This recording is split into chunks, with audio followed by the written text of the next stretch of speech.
Wicked Blogger Ghana is back again with another heavy revelation. This time, it's about no other person than the Dancehall King himself, Shatta Wale. What looked like just another flashy car stunt has now turned into the biggest international mess of his career. From Accra straight to the FBI's desk in America, this is the untold story of how one yellow Lamborghini has placed Shatta Wale in the middle of money laundering, tax fraud, and a storm that could cost him everything. Hit the subscribe button, and remember, we are not on Snapchat. Hence, any account bearing our name is fake. Our only accounts remain YouTube, TikTok, Telegram, and Instagram, all at Wicked Blogger GH.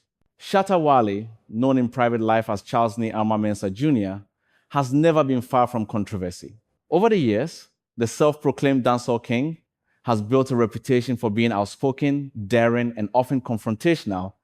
His career has been marked by a combination of remarkable musical success, heated feuds, and constant drama.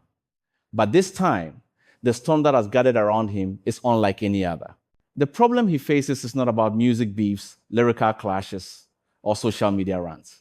It is a far more serious matter that has drawn the attention of the Economic and Organized Crime Office of Ghana and the Federal Bureau of Investigation of the United States.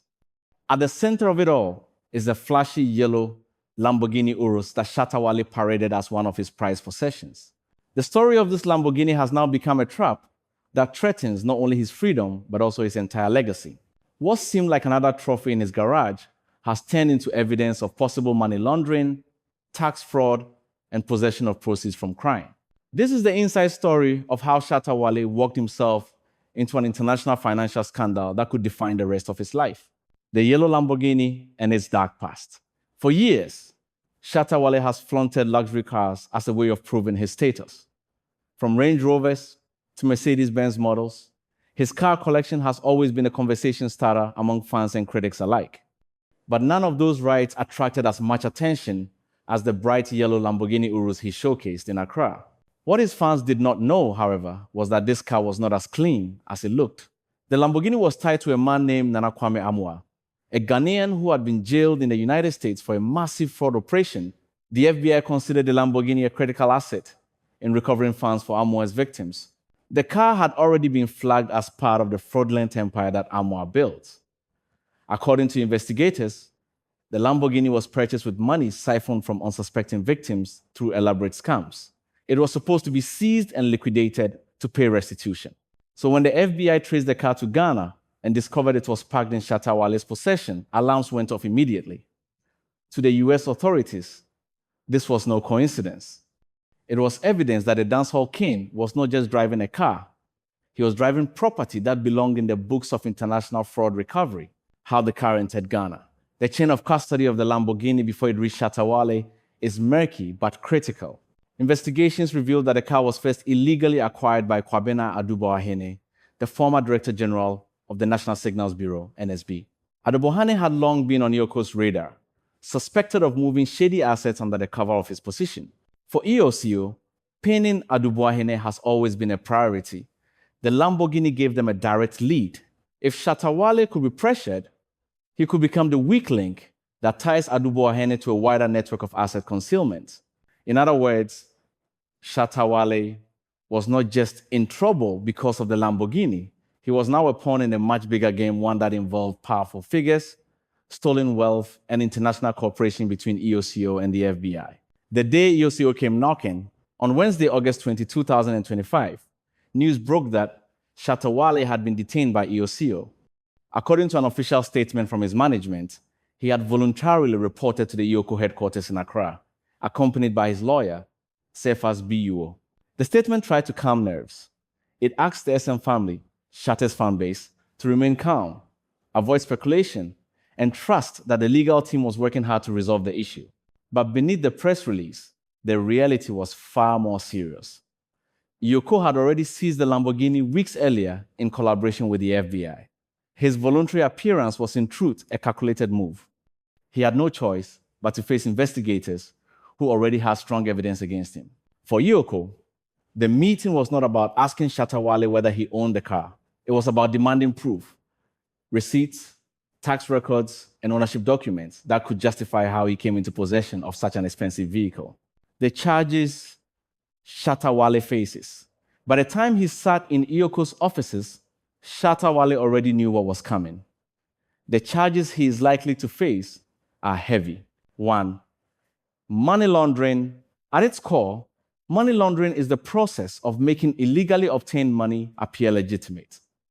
In this case, the Lamborghini itself was the claimed asset. The fraud money used to buy it was transformed into a luxury car, which could then be shown off as a legitimate purchase. For EOCO and the FBI, Shatta Wale's possession of the Lamborghini was enough to suggest complicity. Whether he directly took part in the fraud or not, driving around in that vehicle made him part of the laundering chain. 2. Tax evasion. The Ghana Revenue Authority requires proper tax declarations on imported vehicles and luxury assets. Shatta Wale, like every other citizen, is obliged to pay import duties and register such purchases. But according to investigators, he failed to pay the necessary taxes on the Lamborghini. This meant 2 things. First, he violated Ghana's tax laws, and second, his financial claims about the car could not be trusted. 3. Tax fraud. Unlike simple evasion, tax fraud is about deliberately lying to the authorities. Shatta Wale reportedly claimed he bought the Lamborghini for $150.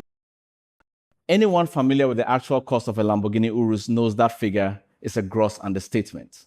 By underreporting, he not only tried to dodge higher taxes, but also exposed himself to further criminal suspicion. If the amount he declared was false, then where did the rest of the money come from? 4. Possession of proceeds from crime. This is the charge that tightens the FBI's grip. The Lamborghini was directly linked to fraud. By holding it, Shatta Wale had proceeds from a criminal enterprise. The only way out for him would be to prove that he acquired it through legitimate means. But with his inconsistent claims and lack of evidence, that defense appears shaky at best. The social media storm. The moment news of his detention broke, social media went into overdrive. Fans of Shatta Wale, who call themselves the SM family, flooded platforms like Twitter, TikTok, and Facebook with messages of support. Some insisted this was just another witch hunt against their idol. Others argued that Shatta Wale's arrogance had finally caught up with him. Memes of the Lamborghini surfaced everywhere, with captions mocking him for flexing with FBI evidence. The division was clear. While die-hard fans swore by his innocence, a large portion of the public saw it as karma for his years of unchecked braggadocio. Why this case is so serious? For ordinary controversies, Shatta Wale could easily ride out the storm with apologies or PR gimmicks. But this time, the stakes are international. The involvement of the FBI changes everything.